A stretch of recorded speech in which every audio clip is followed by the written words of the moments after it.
उपस्थित धर्मनिष्ठ बंधुओं, माताओं एवं बहनों, आप लोग श्रवण कर रहे हैं वीतराग श्रवण भगवान महावीर की अमृतमय वाणी श्री आचारांग सूत्र के सूत्रों के माध्यम से। आगे कन्या सूत्र में कहा है कि मत्थी उवाही पासगस न विजयी नत्थी। कहा है कि वीतराग सत्य दृष्टा की कोई उपाधि होती है या नहीं, तो जवाब है नहीं होती। वीतराग शब्द बड़ा गहरा है, बड़ा सुंदर है, बड़ा अच्छा है और मैंने एक बार पहले भी कहा था और आप सब भी जानते हैं, वीतराग अवस्था आए बिना ये जीव मुक्ति में नहीं जा सकता, निर्वाण की मोक्ष की प्राप्ति नहीं कर सकता। वीतरागता का स्पर्श होना आवश्यक है और वीतरागी वो है जो राग और द्वेष से उपरत है, मुक्त है, अलग है, उसे हम वीतरागी कहते हैं। तो कहा है वीतराग सत्य दृष्टा की कोई उपाधि होती है या नहीं, तो कहा नहीं होती। आप और हम जितने भी हैं वीतरागी तो नहीं है, लेकिन वीतरागता के मार्ग के पथिक जरूर है। हमारे में से कोई फास्ट चल रहा है, कोई मीडियम चल रहा है, कोई बहुत स्लो चल रहा है, लेकिन चल सब रहे हैं और देर सवेर कभी ना कभी पहुंचेंगे भी। लेकिन जल्दी पहुंचे, सलामत पहुंचे, ठीक से पहुंचे, तो इसके लिए कहा है पद प्रतिष्ठा की जो भूख व्यक्ति के मन में होती है, मान सम्मान वाहवाही की भूख जो मन में होती है, उस पद प्रतिष्ठा मान सम्मान वाहवाही की भूख को कंट्रोल करते हुए धीरे धीरे धीरे धीरे छोड़ने की भावना रखनी है। आप भी जानते हैं, मैं भी जानता हूं, कम ज्यादा मात्रा में हम सब उससे ग्रसित हैं कि साधु समाज हो चाहे श्रावक समाज हो, हमारा समाज मान प्रतिष्ठा की भूख से बहुत पीड़ित है। कदाचित ये मान सम्मान की प्रतिष्ठा की भूख नॉर्मल हो जाए तो हमारे समाज का ग्राफ बड़ी तेजी के साथ कई मामलों में आगे बढ़ सकता है।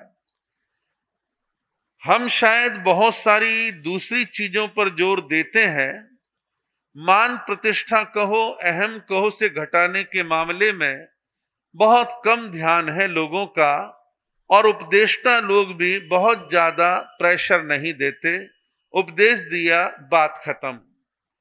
लेकिन मैं ऐसा समझता हूं कि नाम की भूख, प्रतिष्ठा की भूख, लोकेशना की भूख, ये व्यक्ति को पीड़ित करती है, परेशान करती है। साधु साधियों के नामों के आगे पीछे कई अलंकार आप देखते हैं। एक ट्रेंड सा चला हुआ है, फला संत, राष्ट्र संत, राष्ट्र संत, और एक होड़ सी है। छोटा मोटा कोई भी संघ चातुर्मास की समाधि राष्ट्र संत बना देता है। दीक्षा के 25-50 साल हो गए तो कोई भी राष्ट्र संत बना देता है। संत भी स्वीकार कर लेते हैं और राष्ट्र संतनी अभी तक तो नहीं बनी है, राष्ट्र संत जरूर बन रहे हैं। इसी प्रकार बहुत तरह के दिवाकर देखने में आते हैं और जैन दिवाकर चोथमल जी महाराज की पुनवानी तो वाकई में गजब की थी और सारी जनता इसी नाम से उनको पहचानती भी रही है। और मधुर वक्ताओं की बाढ़ भी हमारे समाज में है। समाज सुधारक भी बहुत सारे हैं, विभिन्न प्रकार के वाचस्पति भी हैं, अनेक तरह के अलंकारों की होड़ है। हमारे समाज में आजकल एक पद है, उसे मैनेज करते हैं लोग बाग। फला वाया वाया महाराज के द्वारा ले लें, उसके द्वारा मैनेज कर लें, अपने वो साथी उनके द्वारा मैनेज कर लें। वो यही है कि हमें कोई समाज रत्न बना दे, समाज भूषण बना दे, आदि आदि। इस तरह की प्रवृत्तियां बहुतायत चारों तरफ चतुर्विध संघ में देखने में आ रही हैं। और उससे होता क्या है, एक को पद मिलता है, 10 में नई होड़ पैदा होती है और उसी के द्वारा कई बार विभाजन, वाद विवाद, कलह, कलेश ये देखने में आता है। 2 जगह तो मुझे आज भी याद है जहां इस प्रकार के अलंकार किसी संस्था ने किसी को दिए तो बाकी के लोगों के मन में बड़ा भारी उस व्यक्ति के प्रति ईर्ष्या भाव आ गया, इसे कैसे मिल गया, हम क्या कम है, इस तरह की वृत्ति साधु समाज में, श्रावक समाज में देखने में आती है। तो कहा है, वीतराग सत्य दृष्टा की कोई उपाधि होती है? तो जवाब है नहीं होती। इन उपाधियों से विरत रहना चाहिए, लेकिन हो नहीं पाता। हालांकि मैं कोई अपनी प्रशंसा नहीं कर रहा, लेकिन प्रसंग है तो बात कह रहा हूं। कोरोना काल चल रहा था, 2020 का चातुर्मास हमारा बीड़ महाराष्ट्र में था। प्रवचन ऑनलाइन चल रहे थे। हालांकि वो विचार मेरे मन में था कि वक्त आने पर उसे कहेंगे, लेकिन कोई प्रसंग ऐसा आया कि मैंने उसकी एक ओपनली घोषणा करी, और उस घोषणा को आज मैं केवल दोहरा रहा हूं। मैंने एक ओपन घोषणा कर रखी, पूरे देश में हमारा साधु समाज और बहुत से श्रावक समाज के लोग उस घोषणा से परिचित हैं। ये मेरी अपनी अंतरात्मा की इच्छा थी कि आज मैं श्रमण संघ में उपाध्याय पद पर हूं। इंद्रियां काम कर रही हैं, संघ समाज के लिए प्राणपण से लगे हुए हैं। लेकिन मेरी अपनी प्रतिज्ञा है, जब मेरी उम्र में 70 साल में 6 महीने कम होंगे, तो उस समय आचार्य को मेरा पत्र जाएगा कि 6 महीने 70 साल में बचे हैं, और ये मेरा पत्र ही मेरा त्याग पत्र भी है कि मैं ठीक 6 महीने बाद उपाध्याय पद छोड़ दूंगा। इसके पीछे मेरी 2 सोच हैं। एक तो ये मेरा मानना है, आचार्य, उपाध्याय, प्रवर्तक आदि आदि जो पद हैं, इन पद पर रहने वाले व्यक्ति के कान, आंख, शरीर, उठना बैठना, सोचना, थोड़ा बहुत चलना फिरना, ये सब गतिविधि चल रही है, तो इस पद पर रहना चाहिए। यदि उम्र हो गई 85, 90, सुनता नहीं, दिखता नहीं, चेले उठा रहे हैं, धर रहे हैं, और कान में आके कहते हैं ये पत्र आया है, फला ने ऐसा कहा है, वो हाँ हूं में जवाब देते हैं, नहीं देते हैं, तो ऐसे पद पर रहने का कोई मतलब नहीं है। पहली बात, इस पद पर रहने वाला स्वस्थ होकर के संघ समाज की सेवा करे। दूसरी सोच इसके पीछे मेरी ये है, जब हम बड़े संत लोग 70 साल की उम्र में पद छोड़ने लगे, हालांकि ये निर्णय मेरा है, सब संतों का नहीं है, जब हम लोग 70 साल में पदों को छोड़ना प्रारंभ करेंगे, तो उसका असर कहां जाएगा? पीछे जाएगा। जो साधु 40, 42, 45, 48 के आसपास का है, विद्वान है, अभी बॉडी में करंट है, संघ समाज की प्रभावना के दौड़ सकता है, भाग सकता है, बोल सकता है, चर्चा कर सकता है, दिन भर बैठ सकता है, तो उन लोगों को ये पद समय रहते मिलने प्रारंभ होंगे। आज की तारीख में ये पद उनको तब मिलते हैं जब एक आध बाईपास हो जाए और शरीर में कोई बड़ा विकार आ जाए, फिर गिर पड़ के पद मिलता है। उस समय शरीर की एनर्जी, ऊर्जा, ताकत काफी वीक हो जाती है। तो इस प्रकार संत समाज को स्वयं ऐसे फैसले लेने चाहिए जिससे संघ चैतन्य रहे और संघ में अच्छे काम हो सके। ऐसा ही एक प्रसंग और है, क्योंकि मैं इसलिए सुना रहा हूं कि लोग कहीं की घटनाओं की प्रेरणाएं अपने जीवन में स्वीकार कर लिया करते हैं। संस्मरण एक ऐसी चीज होती है। 2003 के अंदर श्रमण संघ में विभाजन की स्थिति आ गई। कुछ संत इधर हो गए, कुछ इधर हो गए। सब अपने थे, सबसे प्रेम था, लेकिन विभाजन तो विभाजन है, टूट तो टूट है। तो 2003, 4, 5, 6, 7 ऐसे बीतने लगे।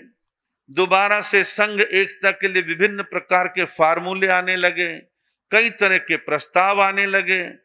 तो दोनों वर्गों को आपस में जोड़ने के लिए, संगठन के लिए आचार्य श्री शिवमुनि जी महाराज के पास कहीं से एक फार्मूला किसी ने दिया कि 2003 में विभाजन के बाद आपने जिन संतों साध्वियों को कोई भी पद दिए हैं, यदि वो पद अपने त्याग देते हैं तो पूर्व स्थिति लौट जाएगी, पहले वाली स्थिति आ जाएगी। इस पर आचार्य श्री जी ने चिंतन किया और एक सर्वे करवाया। तो श्री मुनि जी महाराज का मेरे पास समाचार आया कि ऐसा एक विचार चल रहा है, फाइनल नहीं है, कि जिन्हें नए पद दिए गए थे उधर या इधर सब अपने अपने पदों से त्याग कर दें। तो मेरे से कहा, क्या आप उपाध्याय पद छोड़ दोगे? मैंने कहा, संघ एक होता हो तो मुझे कोई दिक्कत नहीं उपाध्याय पद छोड़ने में, 1 मिनट लगेगी लिखने में। और मैंने परफॉर्मा बना के तैयार रख लिया और डेट वगैरह डालनी और सिग्नेचर करने बाकी थे, लेकिन वहां से फाइनल जवाब नहीं आया। तो भाव केवल मात्र इतना है, मैं कोई आदर्श पुरुष नहीं हूं, लेकिन मैं ये कहना चाहता हूं, संघ की एकता चाहे साधु समाज में हो चाहे श्रावक समाज में हो, कोई पद प्रतिष्ठा छोड़ करके भी संघ एक होता हो तो पहले उसे महत्व देना चाहिए। तो हम संगठन प्रिय बने, और हम जितने संगठन प्रिय बनेंगे, संघ प्रेमी बनेंगे, हमारा संगठन जीवंत बनेगा, ऊंचा बनेगा, विकसित होगा, और हम अपने संघों को एक आदर्श संघ का रूप दे सकते हैं।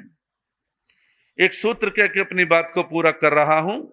न लोगस सेणम चरे जस नत्थी इमा जाई अन्ना तस कहो सिया। कहा है कि लोकेशना से मुक्त रहना चाहिए। जिसको यह लोकेशना नहीं है उसको अन्य पाप प्रवृत्तियां कैसे लग सकती हैं, अर्थात वह समस्त पाप वृत्तियों से मुक्त रह सकता है। लोकेशना, लोकेशना कहते हैं प्रसिद्धि, वाहवाही, नाम, सब दुनिया मुझे जाने। ये महामारी की तरह फैला हुआ है, ये महामारी की तरह फैला हुआ प्रसिद्धि का रोग ऐसा है।